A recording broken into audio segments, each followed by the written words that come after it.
Hello, YouTube. I look a little different with a cap on, do I? Yeah, I got this Turkish Path cap back at the Turkish Jamboree back in 2017. Check that video out if you have not. So it's good.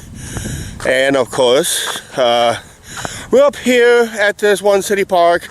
Had not brought you here in a couple years. I think last time I brought you guys is back in 2019. This has been, and I've not been back here since the pandemic time. This is the first time we've been in this park in about 2 years.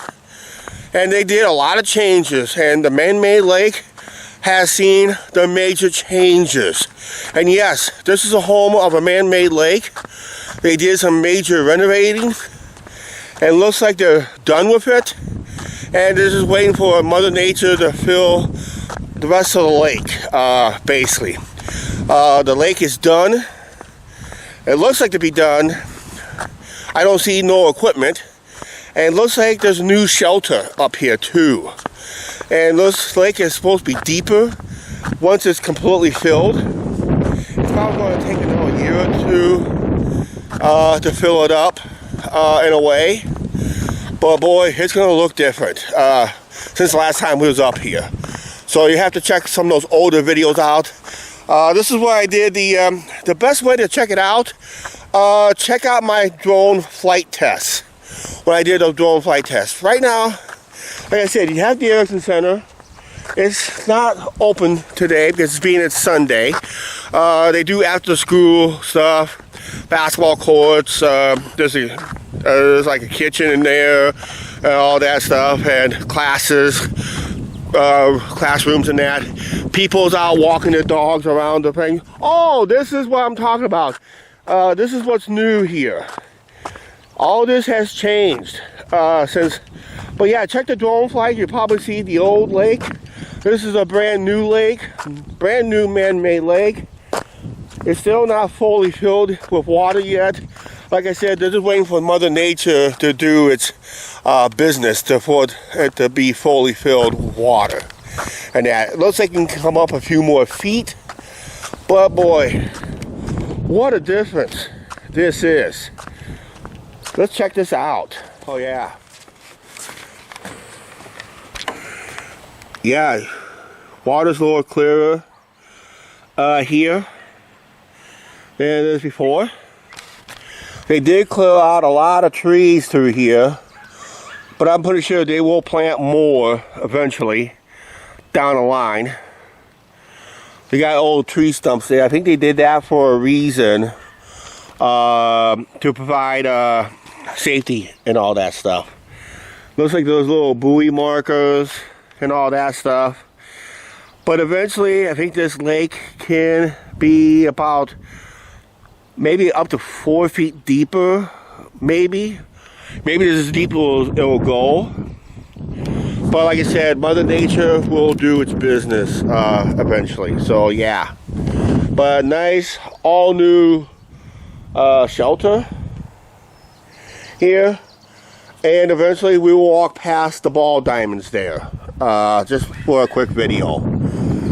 But yeah, it's nice. A few years ago we did our intro. We did a tripod video. We used it for our entrance, our old entrance and outro a few years ago. Like I said, this is the first time I'm out here since 2019. Had not been out here during 2020 and last year.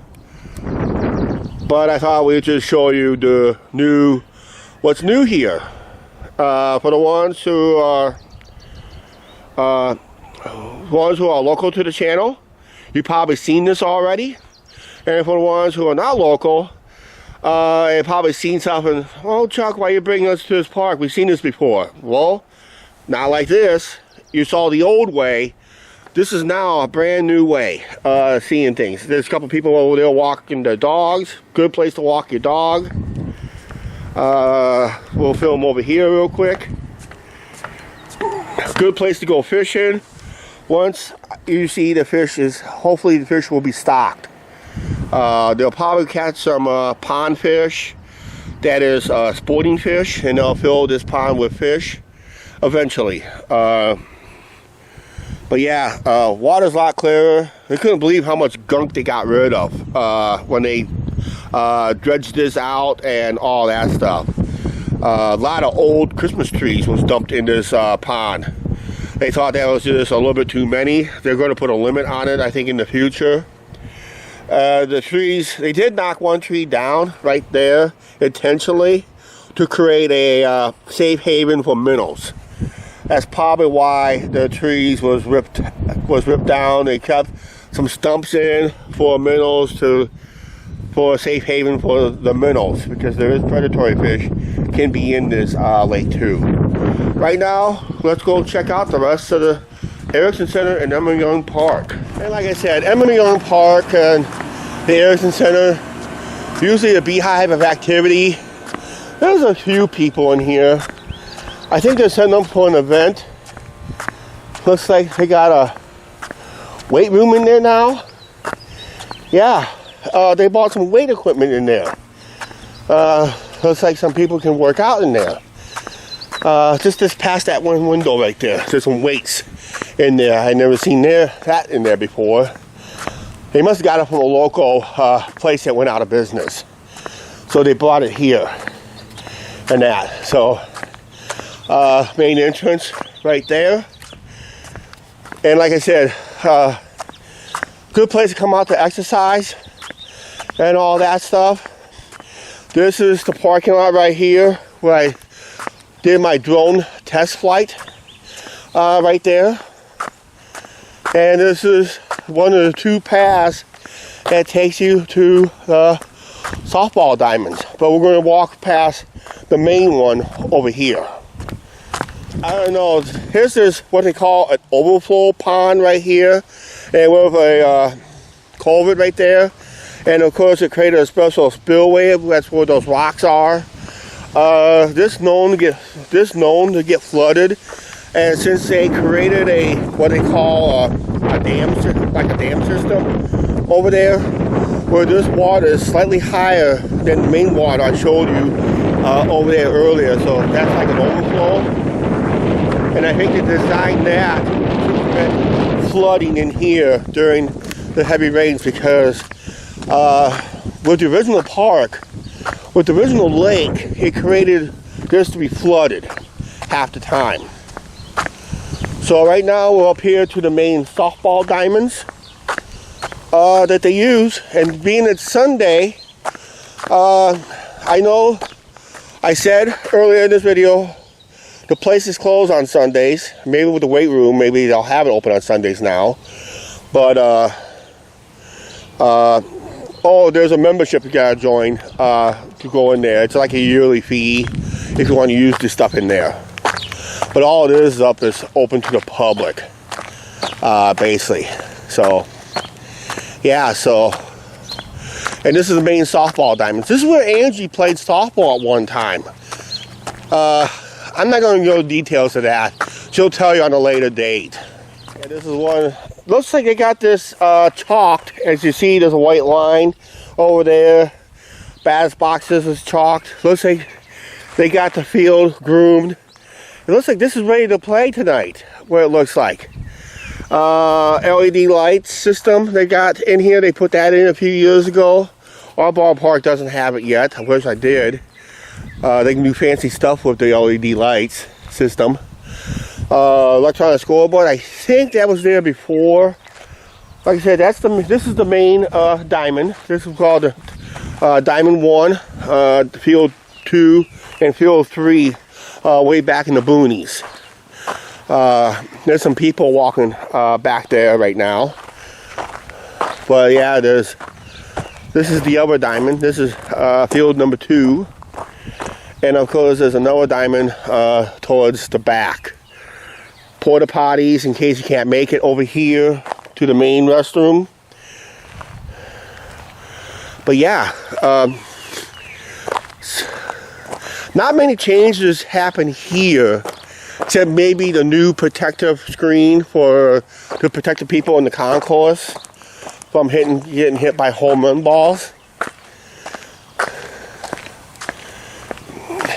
You'd be surprised how far a softball can fly.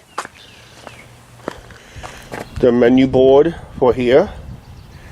Looks like the most expensive item is the pulled pork sandwich from Homer's Deli at $4.25.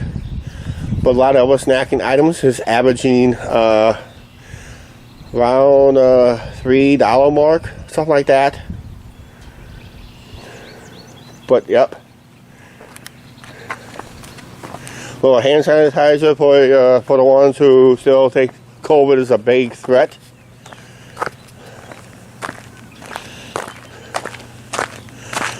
They got a warning sign right here, just letting people know.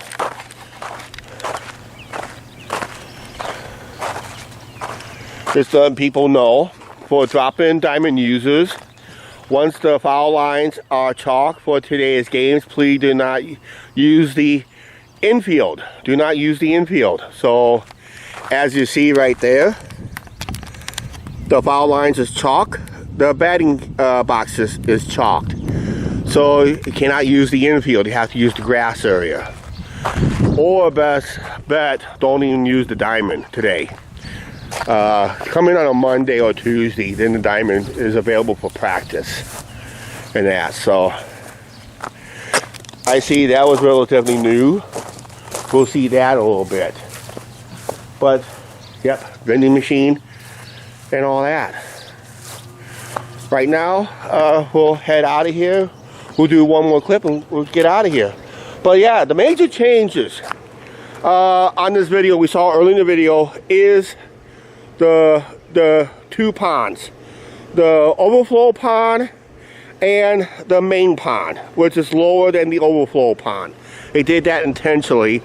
So when this area gets somewhat flooded, there's a little escape culvert right down there where the water can go through safely.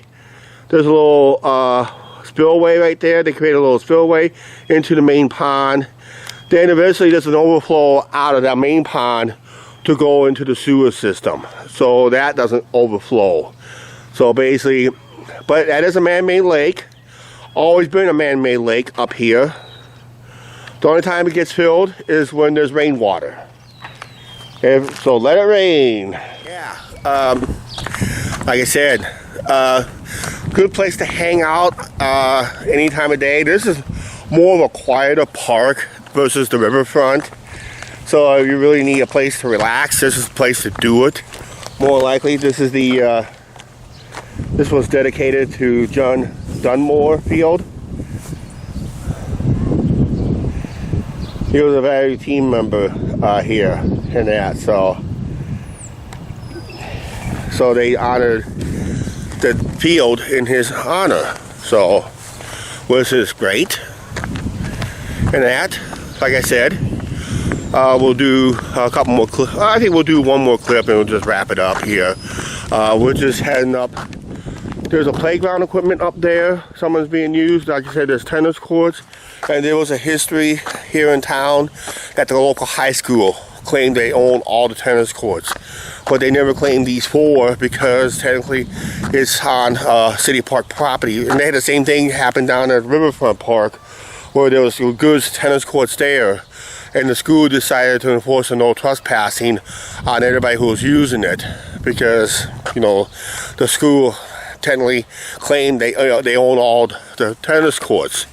Now the only tennis courts they own is over by the school, and they do only have one that's open, one or two courts that's open to the public.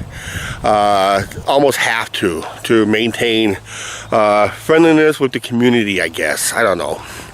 All right, like I said, we'll go one more clip and we're out of here. Okay, as you hear, the wind has picked up somewhat, and I think we're just going to pick up and just head on out of here. But that's a nice little tour of changes up here at the Erickson Center, Emory Young Park. This is only about a half-mile west of where we live. Really easy access to. There's no major highway connecting to it, except by the bypass and 13th Avenue North road that's over here, basically. and you got quick access up here. Nice place to play softball. And if you're bored, come up here and watch a game or two, basically. There's some benches available, or bring your own lawn chair. Just go up and enjoy a couple softball games if you want to. Concession stands available during those games, as you saw. Like I said, there is a yearly membership into the Erickson Center. And all that stuff. You don't have to be a member to walk around the premises up here. Just using the stuff in there. I think it's a yearly fee, which is not that much. I heard monthly fee at one time it's $3 a month, but I don't think it's that cheap anymore. Maybe it's $5. I don't know. I may be wrong. Maybe one of our local subscribers will tell us how much it is in the comment section down below. So come back and check this video and check the comments for the actual price. Maybe one of our local subscribers will tell us. But I had not become a member up here. I just come up here once in a while. And like I said, this is where I tested my drone. It was in that parking lot right there. Check out that video. I already had it popped up in the iCard. That gives us the overlook what changes has done in this park since that video, or check our other previous videos that we've done up here. This is the first one we've done in a couple of years, and I thought it would be a good way to spend a Sunday afternoon with you guys up here. Alright, we'll see Angie tomorrow. Tomorrow we will be walking the riverfront tomorrow. We gotta go pick up our baseball tickets tomorrow at the ballpark. They should have them printed already, and we'll show them to you once we get them. Then I think we're going to do a quick bite of lunch someplace. I had not decided where. What we're going to do the live at lunch deal, I'll talk about the details on that later, but I'm planning to do a once a month live at lunch. Basically, we're live at lunch at one of the local restaurants here. And it's a good way to meet our local subscribers and that, something like that. But you guys gotta have lunch with us. The rules are you gotta buy lunch. You're gonna have lunch with us, basically. But it'll be live at lunch. The stream can last anywhere from 20 minutes to an hour. It all depends how long we feel like it. Right now, it's a good day. Winds has picked up. I wish I was able to come back here and watch the softball games. But since it's Sunday, somebody's got to work tonight. Maybe Angie will come out here and film a game or two. We'll see. Okay. Alright. Please like, share, subscribe. Don't forget the subscribe button, notification bell. Remember, you don't have to come to our town and enjoy the parks. Enjoy a city park similar to this setup in your community near you. Because some other communities will have the similar setup like this. So go out and enjoy your city parks while you can. Alright, we're out of here. We'll see you guys. Both Angie and I will see you guys tomorrow.